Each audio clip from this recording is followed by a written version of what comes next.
Donc là, on est le 9A. Donc, c'est la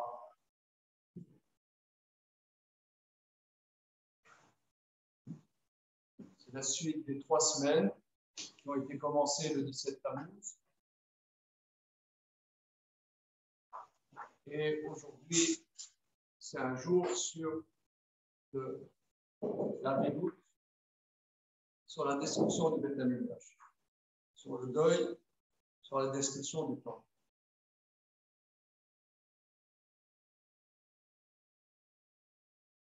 Maintenant, qu'est-ce que c'est la destruction du temple? Qu'est-ce que c'est le temple? Qu'est-ce que c'est la destruction du temple? Et en quoi y a-t-il à être terrassé par le fait qu'on n'ait pas le Beth Amikdash? Qu'est-ce qu'il y a c'est le deuil absolu, tellement le deuil absolu que lorsqu'on va consoler un endeuillé, on dit à Makom Inachem Etrem Betor Abet Sion Yerushalayim, que tu sois consolé dans les endeuillés de Sion et de Yerushalayim. Qu'est-ce qu'il y a donc dans Yerushalayim et la destruction du Beth Amikdash?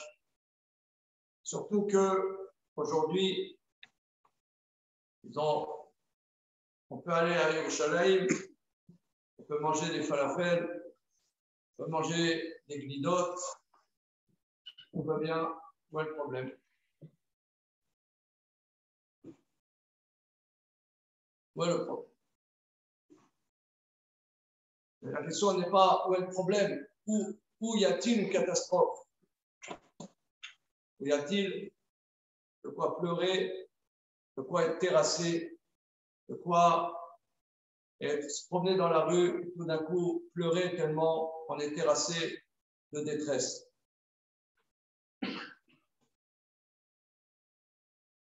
On a étudié récemment le Gemara célèbre d'Arpé Aleph dans la série Kiddushin.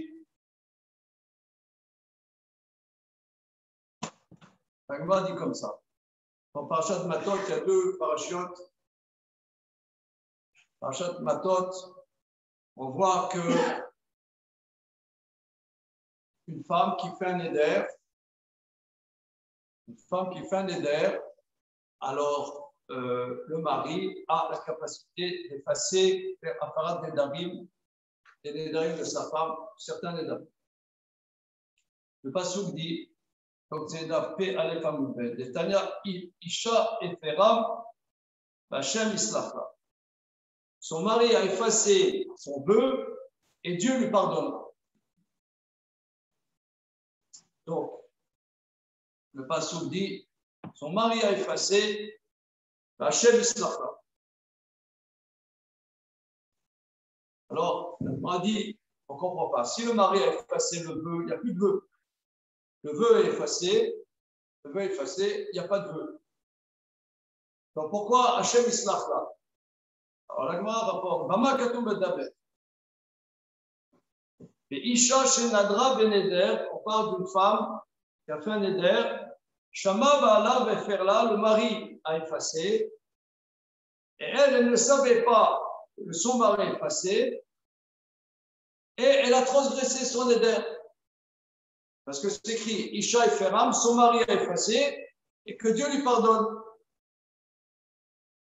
Donc ça veut dire, même s'il n'y a pas de néder, mais elle croyait qu'il y avait un néder. Elle a enfreint ce néder. Il faut kapara. Et là, Gemara dit, Rabbi Akiva, qui avait maté les Aksuka, avait battu. Rabbi Akiva, quand il arrivait à ce verset, il pleurait. Il disait, si déjà celui qui avait l'intention de manger du chazir et il a mangé finalement quelque chose de kasher, la Torah dit qu'il faut kapara, et slicha, kapara slicha, mi shenitkaven lechol basar chazir, ve'alav yado basar chazir, alachat kama v'kama. Si déjà quelqu'un, il voulait faire une faute, mais finalement, il y a eu des circonstances qui ont fait qu'il n'a pas fauté. La Torah dit, Hachem Islachla, il faut kapara. Quelqu'un qui voulait fauter, qui a fauté, quels sont le plus qu'il fallait kapara. Bon, je pense que la plupart d'entre vous, vous connaissez cette Gemara. Si je ne m'abuse, Rashi le rapporte sur la paracha de Matot. Mais quand nous, on a étudié ça là, il y a quelques jours, ce qui m'a surpris, c'est que Rabbi Akiva a dit, sur ce verset, Rabbi Akiva il pleurait. Qu'est-ce qu'il y a à pleurer? Qu'est-ce qu'il y a à pleurer? Qu'est-ce qu'il y a à pleurer? Où est la détresse? Si déjà sur quelqu'un qui pensait faire quelque chose de pas bien Avera, finalement, n'a pas fauté. La Torah dit, Hashem Islachla, il faut slicha v'kapara. Quelqu'un qui avait l'intention de fauter, finalement, il a pris les responsabilités, il peut slicha v'kapara. Ok, c'est un raisonnement. Qu'est-ce qui a pleuré? Il me semble que cette Gemara nous explique qu'est-ce que c'est le Beth Amikdash. La Gemara nous explique qu'est-ce que c'est le Beth Amikdash. Pourquoi la paracha qui vient de paracha Vaïkhanad, Moshe Rabbeinu, il dit, laisse-moi voir à Aratov Azé va Lebanon. Laisse-moi voir cette belle montagne et le Lebanon. Qu'est-ce que c'est le Lebanon? Rachidi, c'est le Beth Amikdash, l'endroit du Beth Amikdash qui est Malbin à Votenem chez Israël, qui blanchit les fautes d'Israël. C'est quoi le Beth Amikdash? Ça blanchit les fautes d'Israël. Et alors quoi? Ça blanchit les fautes d'Israël, alors quoi? Nous, Pousse-Nord, qu'est-ce qu'il y a? Et si on voit qu'est-ce que c'est le Beth Amikdash? Le Beth Amikdash, une faute, c'est mavdil entre nous et Akadosh Baruch Hu. Une faute, ça fait une séparation entre nous et le Boréol. Cette séparation, elle est insupportable. La faute, c'est pas simplement la vera. C'est pas simplement, tu n'as pas fait dans le code de la route. Il y avait le code de la route, tu as brûlé un rouge, tu as une amende. Non. Une avéra, c'est se séparer d'Akadosh Baruch Hu. C'est être loin d'Akadosh Baruch Hu. D'ailleurs, la Gemara dit au début de Chagiga, il y a un passouk aussi où les Chachamim disent la même chose. Lorsque Caïn s'est écrit, Vayetse Caïn minifne Hashem, la Gemara dit qu'il y a un Chacham, il a pleuré. Il est parti Caïn de proche d'Hachem. Il était proche d'Hachem, il était au jardin d'Éden. Vayetse Caïn minifne Hashem. Caïn est sorti devant Dieu. Là-dessus, il a pleuré. C'est ça ce que dit Rabbi Akiva. Rabbi Akiva, quand il est arrivé à ce passouk, il a été terrassé. Que la faute, même une faute, ça veut dire, nous, on n'a pas qu'est-ce que c'est la conscience de la faute. Une fois, il y a quelqu'un, excusez-moi l'expression, je l'ai pris en flagrant délit d'une faute sévère. Il m'a dit, mon copain, là, c'était pas bien ce que tu as fait. Il m'a dit, c'est pas grave, je vais faire chouva.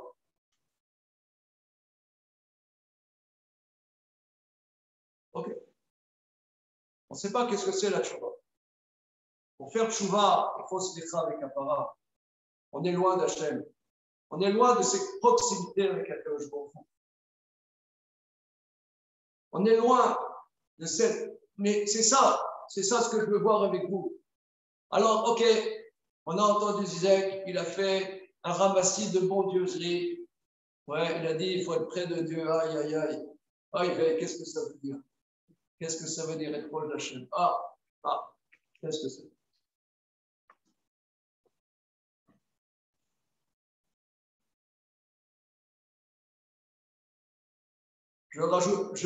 Pour rentrer plus dans le sujet, je rapporterai une Gemara dans Erubin d'Afnoun Gimel. Et il me semble que là aussi, la Gemara va définir qu'est-ce que c'est précisément le Beth Amikdash.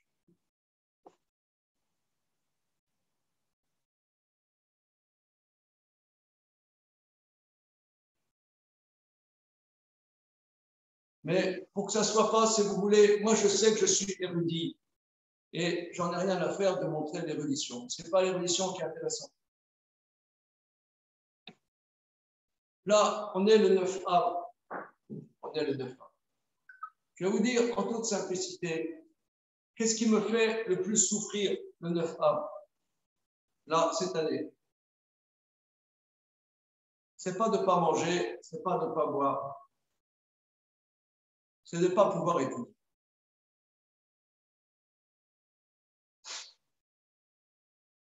Qu'est-ce que c'est le 9 av? Les Chachamim disent comme un endeuillé, on n'a pas le droit d'écouter. Maintenant, qu'est-ce que ça veut dire? La Gemara va expliquer. Amar Rabbi Yochanan, Dafnun Gimel Amudalel dans ma sœur. Amar Rabbi Yochanan, Liban shel Rishonim kepitro shel Ulam, et shel Acharonim kepitro shel Echad. Ve'anu kemlo nekem mechat sitkit. Le cœur des maîtres d'antan était large comme la porte du Oulam. Dans le Beth Amikdash, il y a plusieurs endroits. Il y a la Hazara, Ezrat Kohanim, il y a le Mizbeach, Nefoshet. Ensuite, il y a le Kodesh et le Kodesh HaKodashim. Avant de rentrer dans le Kodesh, il y a un endroit que ça s'appelle le Oulam. Le Oulam, la porte du Oulam, Rachidi, à 20 coudées de large. Ensuite, ce Oulam, qui est une petite salle, donne dans le Kodesh. Et ça s'appelle Pitro Shel Echal. La porte du Echal, c'est 10 amot. Rabbi Yochanan dit, le cœur des anciens, des maîtres anciens, et que Pitro Shel Oulam était comme la porte du Oulam, 20. La porte de Acharonim, des nouveaux, c'est comme la porte du Echal. Et nous, notre cœur, c'est comme le chat d'une toute petite aiguille de tisserand. Kemlo, il dit, Kemlo petar, Kemlo mechat sitkit, Kemlo nekev mechat sitkit. Rashi explique, c'est le chat d'une toute petite aiguille. Maintenant, qu'est-ce que ça veut dire? Donc ici, on voit qu'il y a un lien entre les mensurations du Beth Amikdash, les ouvertures du Beth Amikdash et le cœur de ceux qui étudient la Torah. Il y a un lien entre le cœur. Mais c'est quoi le cœur? C'est quoi le cœur? C'est quoi le cœur de ceux qui étudient la Torah? La Gemara continue. Amar Abaye, Va'anan kesirta vekuda les Gemara. Et nous, on est comme une cheville de bois que tu vas enfoncer dans un mur. Tu as un mur, tu as une cheville, tu n'as pas fait un trou, tu n'as pas fait de trou dans le mur et tu vas enfoncer une cheville. Ça ne rentre pas. Ça ne rentre pas. Nous, les Gemara Rashi expliquent, pour comprendre ce qu'on étudie, on n'arrive pas à comprendre. On n'arrive pas à comprendre. On essaie, on n'arrive pas à comprendre. On n'arrive pas à comprendre. Rabba, il dit, Rabba,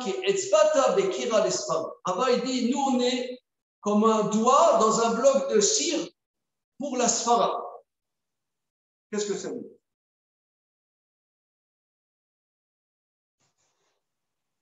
Qu'est-ce que ça veut dire? En vérité, le Beth Amikdash, on n'en a pas besoin. On n'a pas besoin de ça. Ne nous intéresse pas.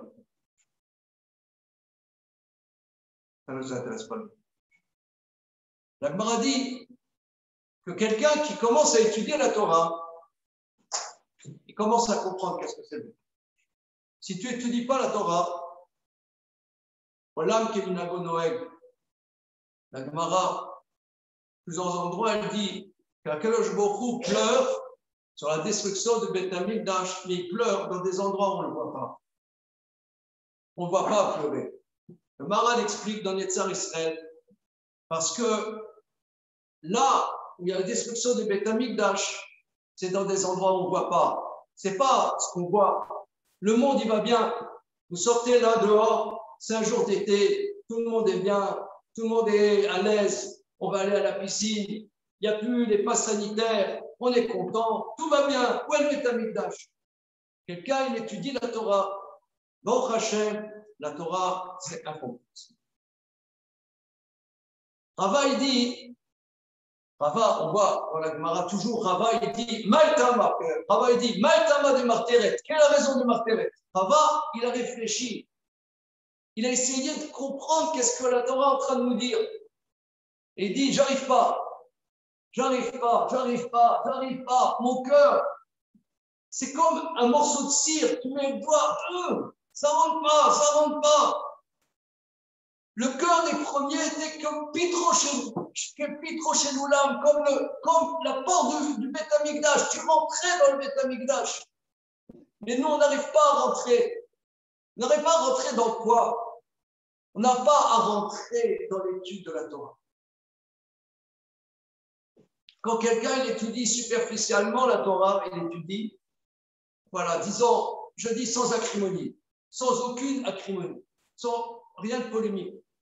Il étudie, par exemple, il regarde un daf yomi sur Internet, ou alors il regarde ArtScroll, tout est expliqué, tout va bien, il n'y a pas de problème, j'ai compris, c'est clair, c'est comme un livre, n'importe quel livre. Ok, on a compris, on avance, on fait le daf d'après. Et tu essaies de rentrer, tu fais une souga, il y a des sougas, je vous dis en toute simplicité, des sougas, ça fait 40 ans sur des sougas, j'en comprends pas. 40 ans. Et ça fait souffrir. Ça fait souffrir. Ça fait 40 ans sur cette souga.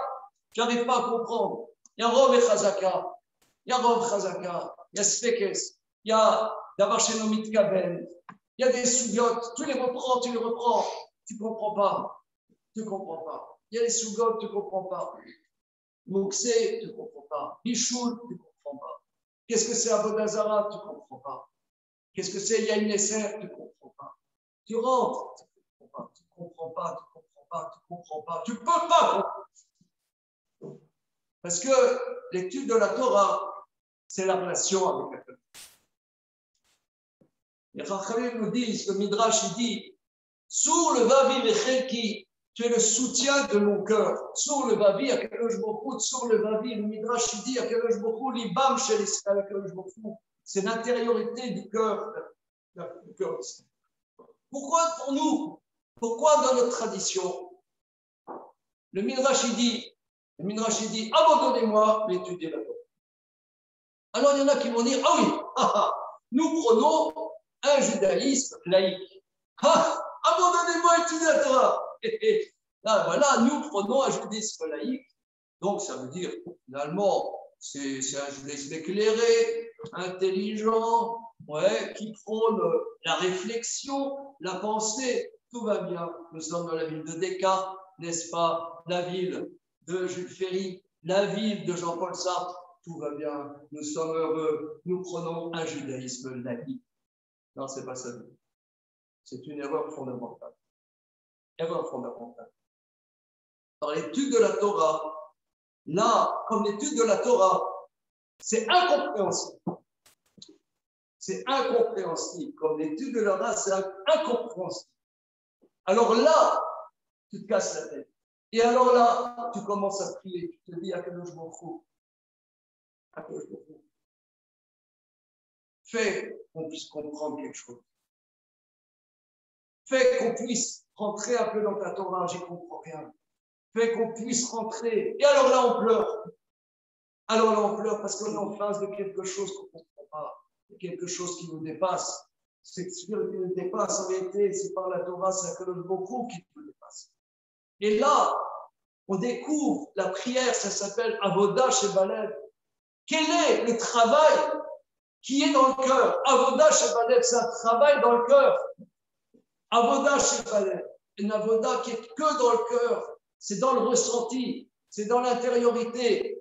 Et si on arrive on arrive à percer, toucher cette intériorité. Toucher cette intériorité. Alors là, on touche un lien avec ça. C'est ça ce que dit Rabbi Akiva. Rabbi Akiva, la faute, on n'a pas l'idée qu'est-ce que c'est la faute. On n'a pas l'idée. La faute, c'est une catastrophe. C'est une catastrophe. C'est que la faute, elle fait qu'on n'a même plus l'idée de notre intériorité. On n'a même plus. On n'a même plus l'idée qu'il y a une intériorité. On est entièrement dans l'extériorité, entièrement dans un monde qui nous prend en charge. Mais nous, où est-ce qu'on est? Où est notre cœur? Dire où est notre cœur, c'est où est Akadosh Baruch Hu. Où est Akadosh Baruch Hu? Ça, c'est par la Torah, c'est par le Limoud de la Torah qu'on perce ce cœur. On arrive à rentrer dans ce cœur, à percevoir qu'il y a une intériorité. Quand on étudie les grands maîtres, on se rend compte qu'ils sont rentrés à l'intérieur du secret de la Torah. Il y en a qui disent, c'est écrit dans le Talmud. Il n'y a rien d'écrit dans le Talmud. Il faut arriver à rentrer à l'intérieur. Qu'est-ce qui est derrière ce Talmud? Qu'est-ce qui régit ce Talmud? Quelles sont les pensées qui régissent l'homme? C'est impossible qu'il rentre dedans. C'est impossible. Il doit tisser un lien avec Akadosh Baruch Hu. Il doit tisser un lien. Akadosh Baruch Hu, je vais bosser avec toi. On va travailler ensemble. On va travailler qu'on puisse comprendre. La Gemara d'Afpechet à Moudbet dans ma Sefet Shabbat elle dit, si vous voulez, on dit évidemment qu'il faut étudier la Torah. Le sujet, il faut étudier la Torah avec approfondissement. Il faut approfondir. Maintenant, vous allez me dire, mais nous, on est des Parisiens. On n'a pas le temps, on est pressé, c'est un drame. C'est un drame. C'est dramatique. C'est dramatique. C'est un drame. Il y a quelqu'un, par exemple, il était au collège pendant 10 ans, il était 15 ans au collège, il dit, bon, maintenant, je peux faire autre chose. Non, tu ne peux pas faire autre chose. Tu arrêtes d'étudier, tu deviens mort. Tu ne te rends plus compte des problèmes. Tu ne te rends plus compte. Tu n'as plus l'intériorité. Tu es pris en charge par un monde qui te prend. C'est ça la faute. La faute. On est pris. Le Yetzer Hara, c'est quoi? Le Yetzer Hara, c'est la définition. La définition du mal, c'est quoi la définition du mal? Les Chachamim nous disent, Tafka Famudalev dans la Sefet Avodah Zarah, c'est quoi? Mais Nishmarta Mikol Davar Ra, tu te préserveras de tout mal. Chez nous, Istakel Adam et Isha. Un homme, il ne doit pas regarder les femmes. Un homme, il ne doit pas regarder les femmes. Ah, mais on ne peut pas faire autrement. Ouais. Si tu regardes, tu es pris. C'est ça. Nishmarta Mikol. Tu te laisses prendre. Se laisser prendre. Te laisser prendre, c'est ça le rat. Le rat, ce n'est pas forcément de prendre des mitraillettes et de fusiller des petits bébés. Ça, c'est pas bien. C'est pas bien. Mais le rat, c'est pas ça. Le rat, c'est se laisser prendre. Comme dit le verset, Rigzou, mettez-vous en colère. Rashi explique là-bas dans ma série Prachot. Yargiz Yetzeratov Yetzera. Voici c'est quoi Yetzeratov? Yargiz Yetzeratov et Yetzera. Se battre contre Yetzera. Le Yetzerara, c'est l'espoir. Si tu n'as pas l'étude de la Torah, tu ne te rends pas compte que tu es pris. Tu es pris. C'est comme un animal. Les gens me disent qu'il n'y a pas de différence entre l'homme et l'animal. Je suis complètement d'accord. Il n'y a aucune différence entre l'homme. On est comme des animaux. On est pris. C'est que l'étude de la Torah, mais pas l'étude de la Torah. L'étude de la Torah approfondie, où on se rend compte qu'on ne comprend pas. Si tu comprends, ça veut dire que tu n'as pas compris. Comme ça, je dis toujours à mes élèves. Si tu as compris, c'est que tu n'as pas compris. Mais ce n'est pas pour faire un effet de style. C'est que c'est pas qu'on pense. Qu'est-ce que c'est? Il y avait un grand maître il y a une centaine d'années. On appelait le Rogatchover. Le Rogatchover, il paraît qu'il faisait la prière à toute l'âme. Alors les élèves, ils étaient choqués d'avoir un maître comme ça. Il dit qu'il fasse un peu religieux quand même. Il dit, mais Rabbi, il a dit, Rabbi, pourquoi vous faites la prière tellement vite? Il dit, regarde, quand moi je fais la prière, c'est Dieu qui m'écoute, tandis que moi, quand j'étudie, c'est moi j'écoute Dieu. Je préfère écouter. Or, écouter Dieu, c'est pas simple. Sa pensée, elle n'est pas instinctive. La pensée de Dieu, elle est kadosh.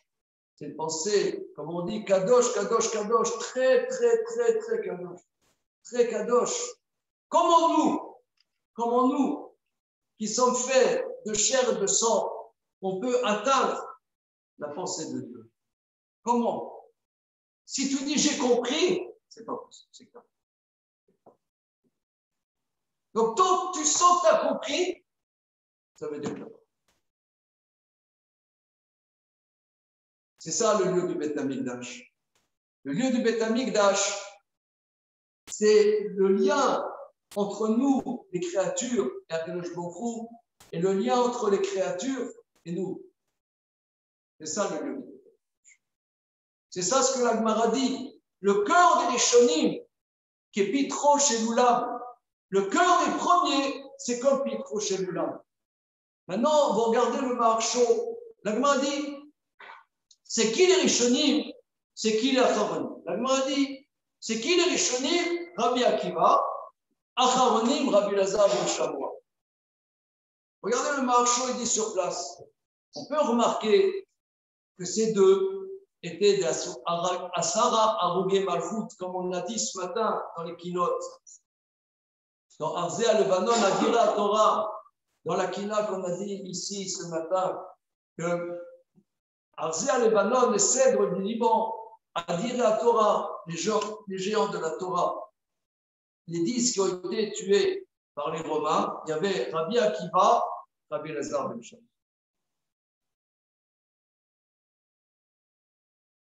Je ne sais pas qu'est-ce que le Maharsho veut dire avec ça. Il dit, remarque que ce sont deux Arugé Malchut, deux d'Arugé Malchut.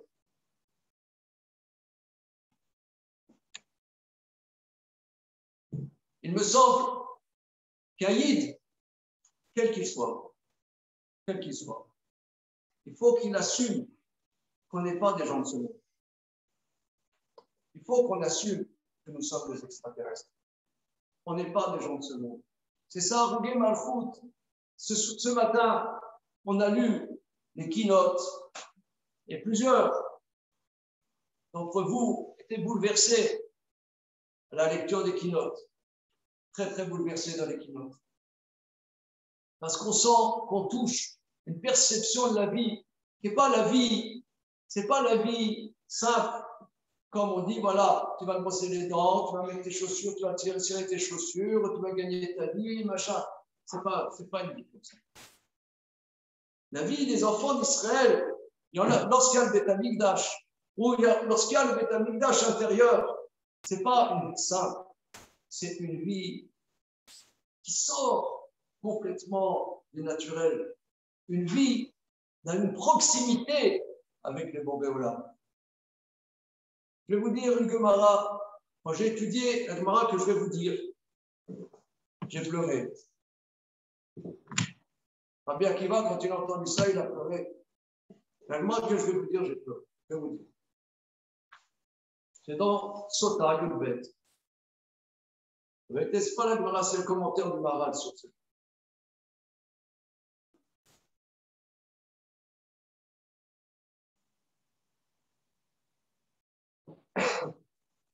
Lorsque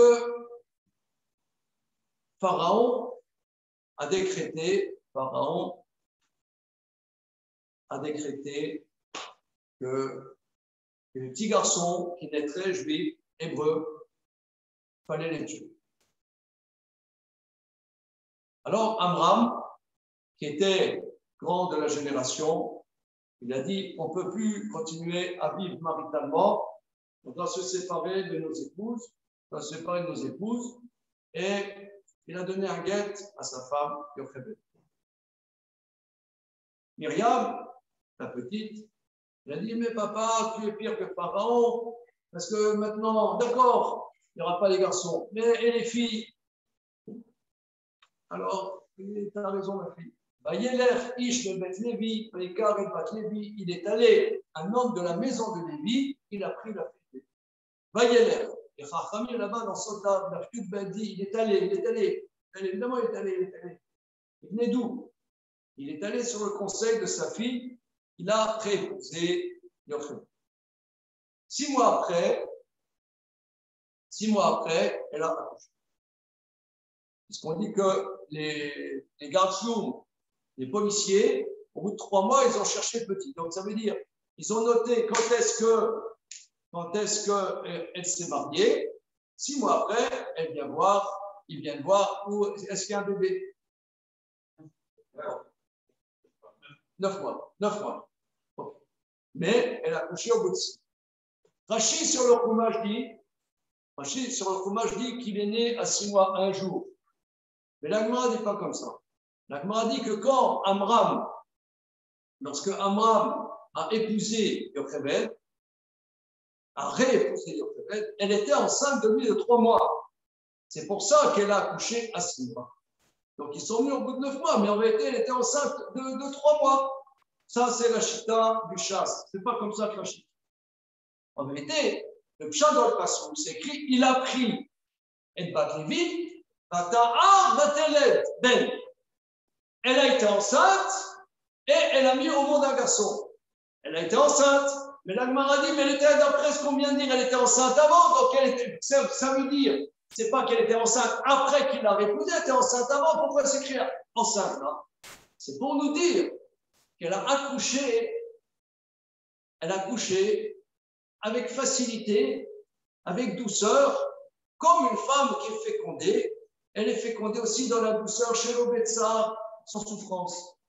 De là, on apprend, la Gemara dit que les femmes vertueuses ne sont pas dans le décret de Ève.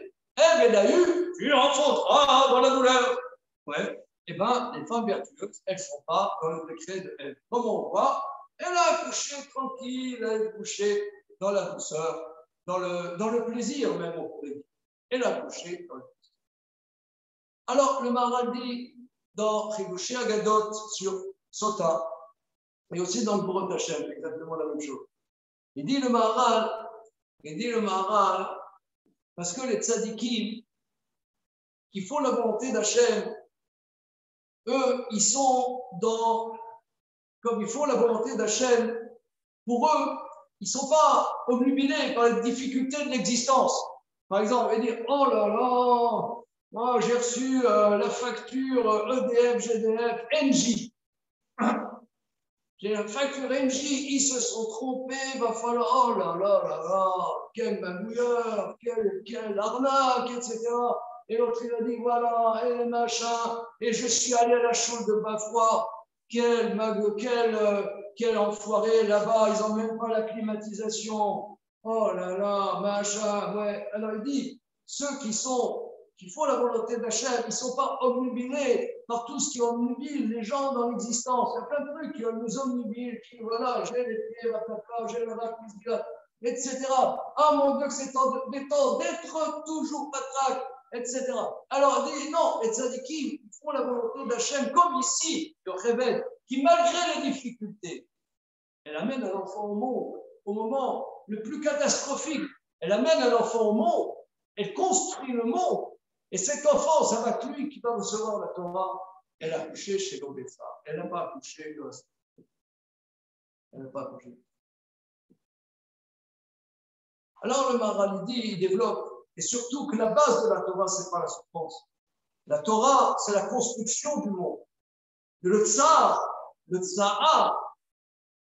c'est la non-existence. Or, la Torah, qui nous donne l'existence dans le monde, ne peut pas venir dans la souffrance. Elle vient dans la douceur, elle vient dans le plaisir. Elle vient chez l'Obetsa. Ça, c'est ce que la Gemara dit. Le Maharal rajoute Mais ne crois pas que ça implique que les tzadikim n'ont pas de souffrance. Le Maharal rajoute, ça c'est pas dans l'Agma, il le rajoute, ça ne veut pas dire que les tzadikim n'ont pas de souffrance. Il est bien au contraire. Tu ne trouves des souffrances que chez les tzadikim. Ah, tu ne comprends plus. Je vous ai fait un gros speech. Que les machins, que les tzadikim, ils sont dans la bonté de Dieu, donc ils n'ont pas de souffrance, ils sont dans l'exaltation, dans l'exultation, dans la simcha, etc. Mais simcha tamid, c'est magnifique, ouais, encore, vous m'en donnerez pas un tzadikim, vous m'en donnerez 2 tzadikim. Et le Maharal, il rajoute, et voilà, qu'est-ce qu'il y a? D'accord, il ne faut pas comprendre que les tzadikim n'ont pas de souffrance. Il dit, tu ne trouves de souffrance que chez les tzadikim. Il dit, mais ces souffrances, elles ne sont pas mais pe'ata chomer, mais pe'ata chisaron à chomer. La souffrance n'est pas la difficulté du quotidien. Ce n'est pas des souffrances qui viennent de la difficulté du quotidien. C'est des souffrances que Dieu leur donne pour qu'ils s'améliorent. C'est des souffrances que Dieu leur donne pour qu'ils surmontent ces difficultés. Pour qu'ils surmontent ces difficultés et s'améliorent. Et qu'ils puissent faire capara sur leur faute et progresser et s'approcher d'Hachem. Quand j'ai étudié ce commentaire du Maharal, j'étais terrassé de pleurs. Parce que ici, on est dans une perception de l'existence qui n'est pas la perception normale. Si on te fait un speech, oui, il faut être sadique, il faut faire la volonté de Dieu, tu auras la félicité, tu auras la bénédiction de tous les tzadikim et tout va aller bien, tu vas avoir la parnassa, tu vas avoir un bon zivou, tu vas avoir tout ce qu'il faut. Amen. Dis Amen. Amen. Voilà, tout va bien. Et dis, ok, tu fais la volonté de Dieu, personne ne va souffrir comme toi. Personne ne va souffrir comme toi. Un tzadik, il n'y a personne qui souffre comme ça. Tais-toi. Tais-toi. Et ces souffrances sont d'un autre ordre. C'est ce qu'on voit dans les keynotes qu'on a dit ce matin. Les keynotes. On voit les plus grands maîtres. Les plus grands maîtres. Il y a une kina extraordinaire. C'est Rabbi Meir de Rothenburg qui a rédigé cette kina qu'on a dit ici ce matin d'après le rite Ashkenaz. Rabbi Meir de Rothenburg qui raconte, qui dit de manière poétique la catastrophe que ça a été la brûlerie du Talmud ici en place de Grève à Paris en 1248. Mais d'ailleurs, la plupart des copains de Rabbi Meir de Rothenburg sont morts sur le bûcher. La plupart des camarades d'études, les Chavirim, sont morts sur le bûcher. Et lui-même, Rabbi Meir de Rothenburg, a terminé sa vie dans un cachot. Pourquoi ces souffrances? Pourquoi ces souffrances?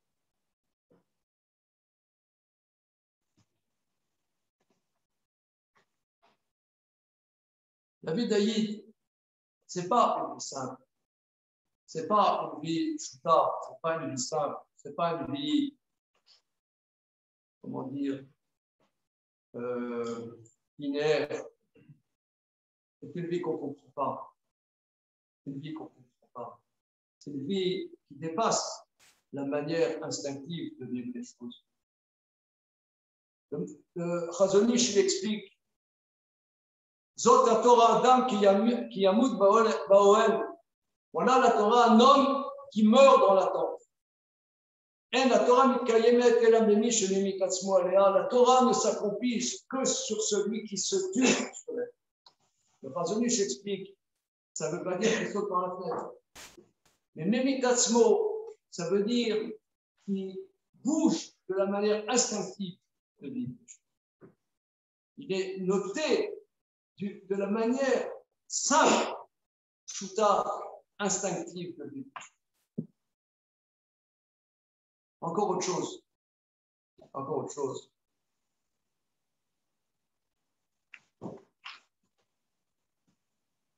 La Gemara, au début du traité Sota, fait la louange fait la louange de l'humilité de la Hanava. La Hanava, l'humilité, est des plus grandes qualités. Il y a un grand maître qui est décédé à Varsovie dans la Shoah, le rabbi de Pieshechna, Rabbi Kalonimus Kalman Shapiro, le rabbi de Pieshechna. Il dit l'humilité, c'est pas être je suis humble. Tu lui donnes une main. Il est, oh là là, qu'est-ce qu'il est humble. Oh là là. Tu le passes, il est humble. Il dit ça c'est shra, c'est pas humble, c'est un imbécile. C'est la bassesse. Il y en a, il n'a pas de nerfs, il ne réagit pas. Quand on parle d'un Hanava, c'est pas ça. L'Hanava, c'est pas être le petit avec ses pecs et l'imbécile. C'est pas ça. C'est pas ça, lui. Il n'y a aucune qualité d'être n'importe qui. Il dit, le rabbi de Pieshechna, il dit, la Hanava, c'est pour ça qu'on dit que Moshe Rabbeinu, Anav Mikol Adam Asher Alpena Adama. Moshe Rabbeinu, c'est l'homme le plus humble qui était sur la face de la terre. Pourquoi? Parce qu'il savait qu'est-ce que c'était la Torah. Il savait. Il était en face de la parole d'Hachem. Il se dit, où est-ce que je suis? Alors là, il était humble. C'est dans la confrontation à la grandeur d'Akadosh Baruch Hu par la Torah que là commence l'humilité. Une fois, je vais vous dire, parce qu'on est Tisha B'Av, il faut un peu rigoler. Une fois, c'était un Purim, j'étais là-bas, Henri Murger, il y a un monsieur charmant, il m'a dit, on disait que c'est très bien ce que vous faites, c'est bien d'enseigner aux gens qui ne sont pas religieux, eux, ils ont besoin d'étudier. Moi, ça va. Enfin, ça va, je connais. Je n'ai pas besoin d'étudier. C'est mignon. C'est adorable. Moshe Rabbeinu, Anav, Mikol Adam, Asher Alpena Adama, il est humble devant Anav, Mikol Adam, de tout homme sur la face de la terre. Il me semble, en prenant l'explication de Rabbi de Pieshechna, que lui, il était en face d'un Kadosh Baruch Hu, il savait que la Torah le dépasse. La Torah le dépasse. Alors là, il est humble. Dans cette confrontation, plus on étudie, plus on se rend compte. À martyr, Kema, je me suis dit, je vais devenir Chacham, elle est loin de moi. Elle me dépasse. Là, il y a la perception. Là, c'est là où il y a le mais quelqu'un qui faute, il n'a plus cette préoccupation. Il est pris de quelque chose. Et toutes ces préoccupations de chokma, de connaissance, est loin. Rambam, dans l'introduction du Pirush HaMishnayot, il dit une phrase que le Chovot HaLevavot dit aussi. Bien qu'en général, pour les spécialistes, je n'ai jamais vu que Rambam, qui a après le Chovot HaLevavot, je n'ai jamais vu qu'il le cite. Mais cette phrase, elle se trouve dans le Chovot HaLevavot et dans l'introduction du Pirush HaMishnayot. Il dit Binyan ha'olam churban ha'sechel. La construction du monde et la destruction de la pensée. Nous, on est tout le temps dans la construction du monde. On construit, on fait des entreprises. Quelqu'un, il a un magasin. Regardez, quelqu'un, il a un magasin. C'est absolument idiot d'avoir un magasin. Si tu avais 20 magasins, tu achèterais les marchandises en gros, tu ferais les prix moins chers, tu aurais plus de clientèle, tu ferais un plus grand bénéfice. C'est absolument ridicule d'avoir un magasin. Si vous avez un magasin, je dis, vous êtes un humble idiot. Il faut ouvrir 20 magasins. Maintenant que tu as ouvert 20 magasins, tu vois que tu pourras négocier les prix beaucoup mieux si tu as 100 magasins. C'est beaucoup plus intéressant. Je te propose d'avoir 100 magasins. Pourquoi s'arrêter là? Continuons. Et voilà. toute ta vie, tu es pris à faire du bénéfice. Tu fais du bénéfice. Et alors quoi? Et alors tu es un ami. Tu as construit le monde. T'as fait... Tout le monde a des lunettes pas chères. C'est bien. C'est bien d'avoir des lunettes pas chères. Ouais, c'est très bien. Mais, donc tu as construit le monde. Tu as construit le monde. Et tu es devenu un ami. C'est un drame. C'est un drame. Binyan Laolam, construction du monde, c'est la destruction du Beth. La construction du monde, c'est la destruction. Le Beth Amikdash, c'est autre chose que la construction.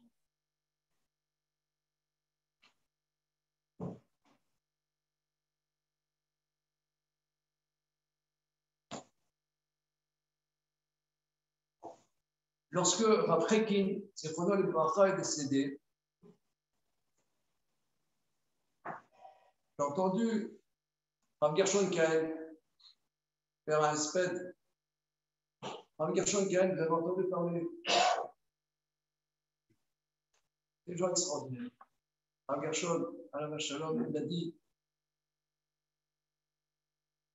aujourd'hui, on ne sait plus très très bien qu'est-ce que c'est Aix-les-Bains.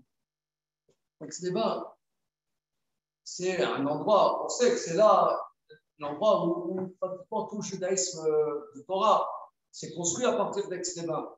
Mais bon, maintenant, il y a beaucoup d'autres institutions, donc on a oublié un petit peu ce que c'est Aix-les-Bains. Aix-les-Bains, disons, il y a 40 ans, 50 ans, c'est moi peut-être, c'était toute la Torah. En Israël, par exemple, moi, quand j'étais jeune homme à Bnei Brak, je disais à mes copains israéliens, j'habite en France. Ah, Nathan Serfati, Aix-les-Bains. C'est quoi la France? Aix-les-Bains. Ah, Aix-les-Bains. Alors, c'est quoi Aix-les-Bains? Quand il est décédé, après qui, Rav Gershon, il a dit que Aix-les-Bains, c'était un endroit énorme. C'est encore un endroit très chachou. C'était un endroit énorme. Un endroit énorme. Un lycée, un collège, yeshiva, bechoulé, séminaire. Un endroit très chachou. Il a dit, Rav Rekin, il n'a rien construit. Rav Rekin, il n'a rien construit.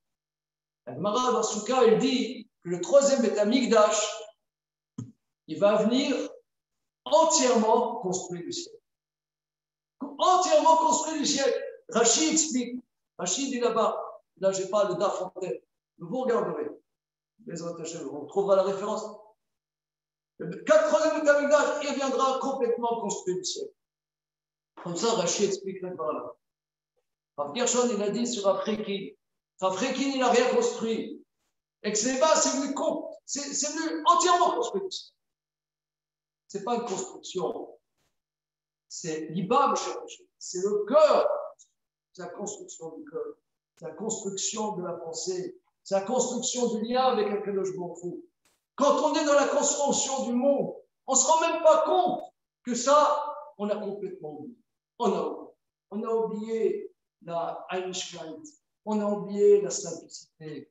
On a oublié la gentillesse. On a oublié la simcha. On a oublié être content. On a oublié qu'est-ce que c'est être épasclique, un peu malin, un peu intelligent. On a oublié tout ça. On est dans le machinal. Les gens ils vont dire, ah, maintenant il va y avoir des machines. Évidemment, puisqu'on est des machines, faisons des machines, il n'y a pas de problème. Les machines vont nous, puisque nous on vit comme des machines, ça sera encore mieux des machines que nous, évidemment. Mais si on n'est pas des machines, si on est des Bnei Adam, si on est des mensch, si on est des gens simples, des gens qui sont liés à leur Créateur, comme Adam qui était au jardin d'Éden, alors là, on n'est pas des machines. Alors là, il y a le Beth Amikdash, la construction du Beth Amikdash, mais c'est une construction qui n'est pas la construction, c'est une construction qui vient entièrement. On ne sait pas comment, on ne sait pas. On ne sait pas. C'est le lien qu'on a avec Hachem. Voilà, c'est ça. C'est ça ce que je voulais dire. Et mes amis, mes amis, Là, on est dans une très belle communauté de la rue Bafroid. J'adore cette communauté. Et il faut qu'il y ait de l'erreur. Il faut qu'il y ait de l'erreur. Il faut qu'il y ait l'étude. Mais pas l'étude simplement, voilà, on va faire le daplomi. Excusez-moi, je dis sans aucune acrimonie. Aucune acrimonie. Aucune, comment dire, c'est pas polémique. C'est pas polémique. Mais qu'on ait la disponibilité d'approfondir les choses, de discuter, d'approfondir, de ne pas comprendre. C'est quand on ne comprend pas que ça va commencer. C'est quand on ne comprend pas, quand on coince, on ne comprend pas. Je m'en je suis foutu, je souffre, je m'en j'y comprends rien, je ne peux pas comprendre. Ouvre-moi le pétard du Olam, ouvre-moi la porte du Beth Amikdash, que mon cœur soit la porte, l'ouverture du Beth Amikdash. Que ce soit l'ouverture du Beth Amikdash. Alors là, la Torah, elle commence à être une Torah de vie. Je conclurai par la Gemara dans ma Maseret Shabbat, Pechet Amubet. Je conclurai dessus.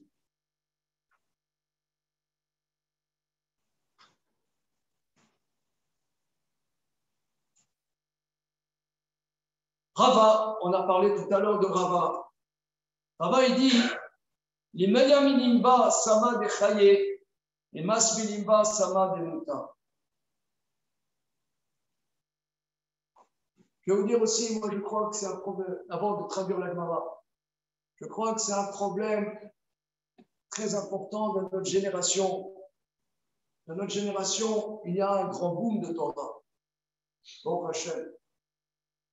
Il y a un développement de l'étude de la Torah qui est impressionnant, qu'on ne pouvait pas imaginer il y a 50 ans. Incroyable.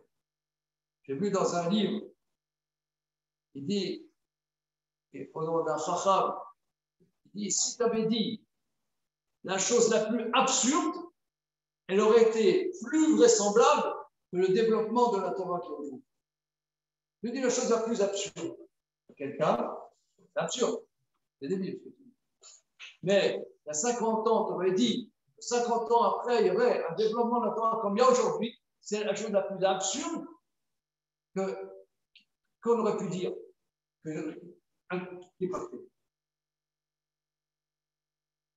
Mais il y a un gros problème. C'est qu'il y a une Torah qui devient une Torah, qui suis-je pour le dire, mais j'ai vu des grands chachamim qui le disent, qui devient une Torah avec des codes. Une Torah avec des codes. On doit rentrer dans ces codes.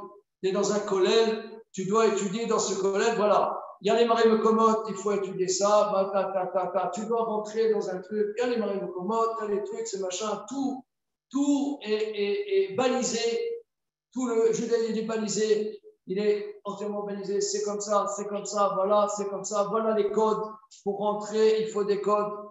Nous, on nous a dit, quand il y a plusieurs années, on a eu des enfants qui sont mariés en Israël avec des Israéliens. Oh là là, surtout à ma femme, ils ont dit, ah oui, attention, la robe, il faut qu'elle soit comme ça, sinon, attention, c'est pas possible. Le bouquet de fleurs, il faut qu'il soit comme ça, les trucs, machin, des codes, et encore des codes, encore des codes, encore des codes. Et dans le limoud, voilà, il y a dans cette souga, il y a un kovet shiurim, il y a ce kovet shiurim, il faut absolument l'étudier. Il y a le ksot, ce ksot, il faut l'étudier, évidemment. Il faut étudier le kovet shiurim, évidemment qu'il faut étudier le ksot. Évidemment, c'est évident. Mais tout est codifié. Tout est codifié. Et la pnimiout, la construction de la pnimiout, lorsque, au début du confinement, et que ce soit ici en France, ou que ce soit en Israël, on a vécu une période extraordinaire. On ne pouvait pas aller au minyan. On ne pouvait pas aller au minyan. Extraordinaire. On ne pouvait pas aller au minyan. Ça veut dire qu'il fallait qu'on fasse la prière comme un grand. Ah, il n'y a pas les copains. il n'y a pas de minyan pour nous prendre en charge, qu'on fasse la tefila soit avec un logement extraordinaire, extraordinaire. On garde ce goût. Évidemment, il faut faire la tefila des minyan. Évidemment, les amis de la Choule Bafra, il faut qu'on fasse la tefila ensemble. Évidemment. Mais dans cette tefila Betsibour, qu'on ait un lien, comme quand il y avait le confinement, on fait la tefila avec la tefila.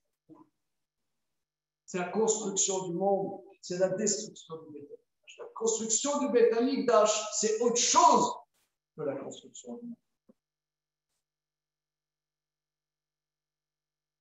La Gemara elle dit, Amar Rava, la Minimba, Sama de Chaye, et Mas Minimba, Sama de Mou.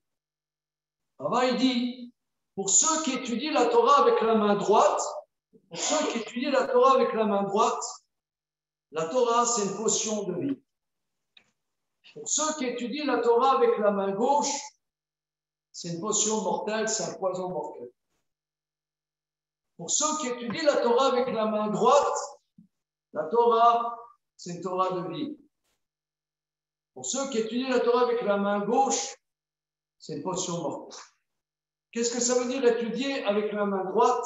Qu'est-ce que ça veut dire étudier avec la main gauche? Rashi, très célèbre, Rashi explique.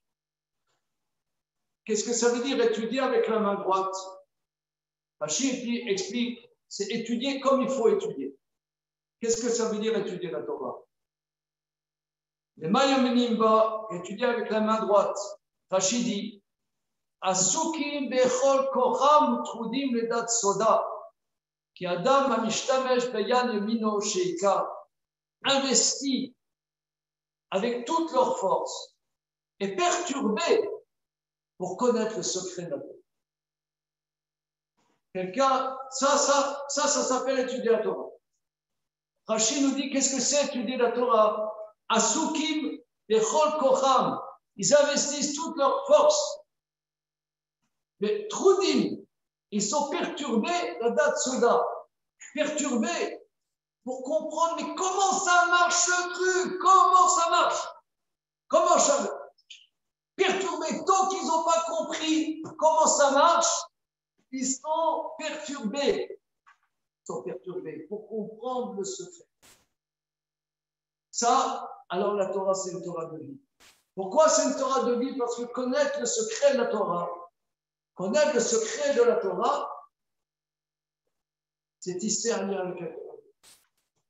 Tu ne peux pas atteindre ce secret de la Torah si tu ne tisses pas une relation avec la Torah.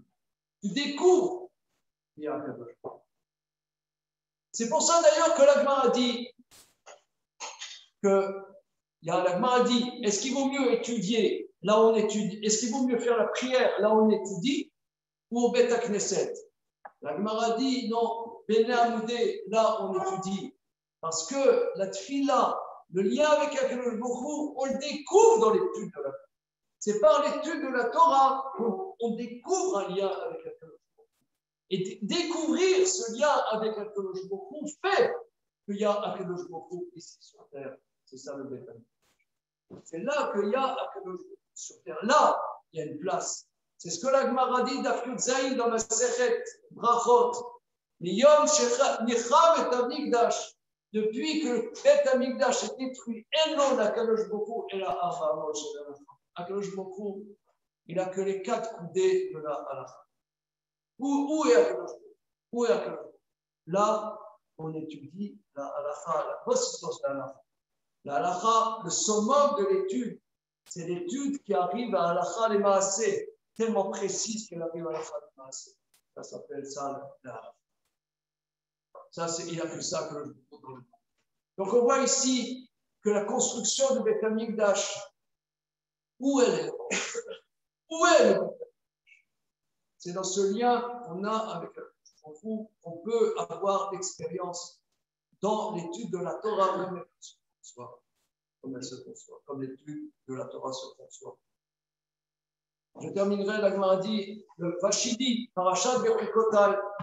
Bechukotai, vous savez, là-bas, dans Parashat Bechukotai, la dernière Parashat du Sefer Vayikra, on On dit, si dans mes décrets vous allez, alors il y aura les bénédictions.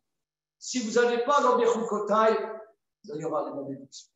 C'est quoi Bechukotai Telechu Rachidi? Shetiu Amelim Batora. Que vous soyez investis dans l'étude de la Torah. Rabotai, c'est pas la rigolade. C'est pas la rigolade. J'aime bien rigoler. Mais là, on est le Tisha B'Av. J'aimerais secouer la cacahuète. J'aimerais qu'on se secoue.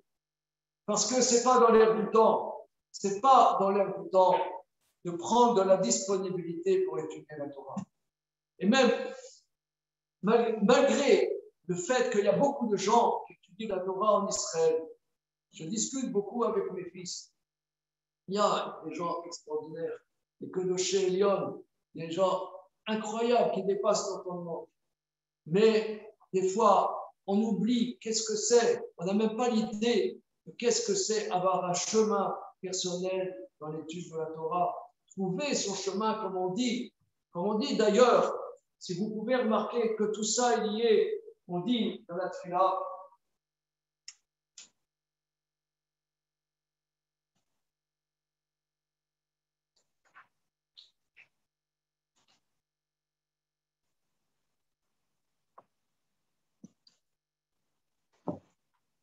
Yirotson lefonecho Hashem Elokeinu Avosenu Shibane Besamigdol Bimero B'Yomenu Esel Chelkenu B'Sel. Akadosh Baruch Hu Yirotson que se construit le Beth Amikdash bientôt de nos jours et dans notre part. Où est le lieu de la construction du Beth Amikdash? Le Beth Amikdash, quel dans le Beth Amikdash, c'est là qu'on découvre qu'est-ce que c'est chacun notre Chelek. Et ça, si aujourd'hui, le jour de 9 Av, on peut se secouer, où y a-t-il une émotion, où y a-t-il un pleur? Des fois, je dis souvent à mon épouse, que des fois, quand j'étudie, vous savez, j'aime écrire. Quand j'écris, et qu'il y a quelque chose qui me tradèche, un fidouche, je pleure d'émotion. Le pleur, les Chachamim me disent, c'est comme un migvé. Le migvé, ça rend pur, ça purifie. Et le pleur, il nous purifie. Il y a quelque chose qu'on fasse, qu'on puisse se purifier, qu'on puisse avoir la disponibilité de toucher les soldats de la Torah, les secrets de la Torah, la profondeur de la Torah, et que par cette profondeur de la Torah, on donne à Kadosh Baruch Hu qu'il ait une place dans ce monde et qu'on ait la simcha de la construction de Dieu.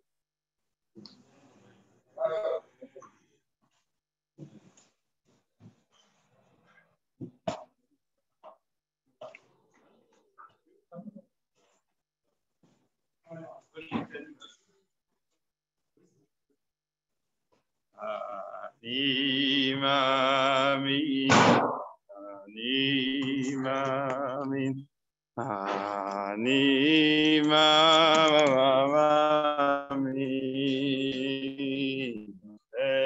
Emunah Shenei.